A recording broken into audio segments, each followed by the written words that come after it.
हम सब के अंदर कुछ ना कुछ करने की स्किल होती है। जब कोई दोस्त किसी फील्ड में कुछ अच्छा कर जाता है तो हम कहते हैं कि उसके अंदर कुछ ना कुछ खास है, कुछ स्पेशल है। हमारे अंदर कुछ भी नहीं है। ऐसा कुछ नहीं है।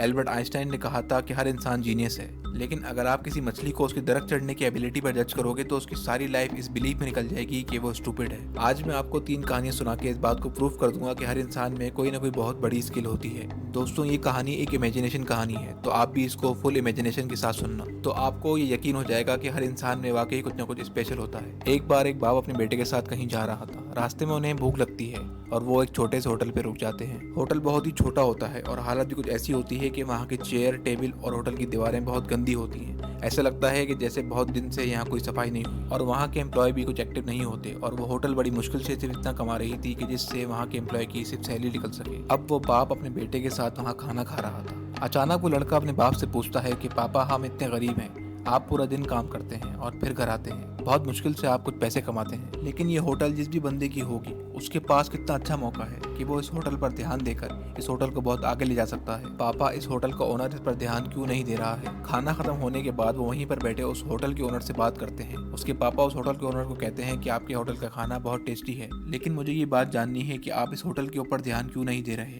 इसकी इम्प्रूवमेंट पे ध्यान क्यों नहीं दे रहे हो? तो उस होटल का मालिक बोलता है कि मेरा काम सिर्फ यहाँ बैठना है, मेरी कमाई तो वैसे भी इस होटल से नहीं होती। मुश्किल से ही कुछ लोग आते हैं यहाँ खाना खाने, और वही इनकम चली जाती है यहाँ के एम्प्लॉय को सैलरी देने में। हमारे पास तो एक ट्रक है जो मेरे पापा छोड़कर गए थे, एक ट्रक ड्राइवर है जो ट्रक के गुड्स को ट्रांसफर करता है, और वहीं से हमारी इनकम होती है, तो हमें इस होटल पे ध्यान देने की बिल्कुल भी जरूरत नहीं है। ये सब सुनकर वो बाप अपने बेटे को वहाँ से लेकर निकलता है, और वो ट्रक उस वक्त वहीं पर होता है। तब उस बच्चे का बाप उस ट्रक इंजन में कुछ ऐसी खराबी कर देता है कि वो कभी ठीक ना हो सके। उसका बेटा ये देख कर हैरान रह जाता है, लेकिन उस वक्त वो कुछ नहीं बोलता, और वो दोनों घर आ जाते हैं। और फिर उसके बेटे को 3 साल बाद उस पल की याद आती है कि 3 साल पहले जो हुआ था, मेरे पापा ने उस ट्रक को बिल्कुल ही खराब कर दिया था। तो उसने सोचा कि क्यों ना मैं उस होटल के ओनर से जाकर मिलूं और देखूं कि उसकी अभी कंडीशन क्या है। वो बहुत ही एक्साइटेड होता है उसकी कंडीशन जानने के लिए। अब वो जैसे ही वहाँ पे पहुंचता है तो एकदम हैरान हो जाता है, क्योंकि वहाँ पे एक बहुत बड़ी बिल्डिंग बन चुकी होती है, और उस बिल्डिंग के फर्स्ट एंड सेकंड फ्लोर पे वही होटल बनी होती है, और बाकी फ्लोर्स पे दुकानें। अब वो लड़का उस होटल के ओनर से मिलकर पूछता है कि आप इतने कामयाब कैसे हुए? उस होटल का ओनर जो जवाब देता है वो बहुत ही गौर से सुनने वाला है, और यही इस स्टोरी का रियल मैसेज है। जब मेरा होटल चल रहा था तो मेरी कमाई हो रही थी, और मैंने अपने होटल के बिजनेस को आगे बढ़ाने के बारे में सोचा ही नहीं, लेकिन पता नहीं किसी वजह से मेरे ट्रक का इंजन खराब हो गया जो कभी ठीक हुआ ही नहीं। तो फिर मैंने वो ट्रक किसी और को सेल कर दिया। तो अब घर चलाने के लिए मेरे पास कोई और सोर्स ऑफ इनकम नहीं थी सिवाय इस होटल के। तो मैंने सोचा कि क्यों ना अब इस होटल के बिजनेस को आगे तक लेकर जाया जाए, लेकिन मुझे नहीं पता था कि मेरे अंदर होटल मैनेजमेंट और बिजनेस की इतनी अच्छी स्किल है कि 3 साल के अंदर मैं यहाँ तक पहुंच जाऊंगा। मैंने जब होटल में इंप्रूवमेंट करने की कोशिश की तो चीजें अच्छी होना शुरू हो गई, और मेरे दिमाग में आइडियाज आने लगे। ये सारी चीजें करने की वजह से मेरे होटल के अंदर इंप्रूवमेंट आती चली गई, और इसी की वजह से मैं यहाँ तक पहुंचा हूँ। आज मेरी इस होटल से जो इनकम हो रही है वो ट्रक की इनकम से कहीं ज्यादा है, और उससे मुझे अपनी स्किल का भी पता चल गया। अगर वो ट्रक ना खराब हुआ होता तो मैं आज यहाँ तक ना पहुँचता। तो दोस्तों, आपकी जिंदगी में भी कहीं वो ट्रक तो नहीं है। हो सकता है कि आपके पास बहुत स्किल हो, बहुत सारी अपॉर्चुनिटीज हो, बस आपको अपनी जिंदगी से उस ट्रक को निकालना है जो आपको आगे बढ़ने से रोक रहा है।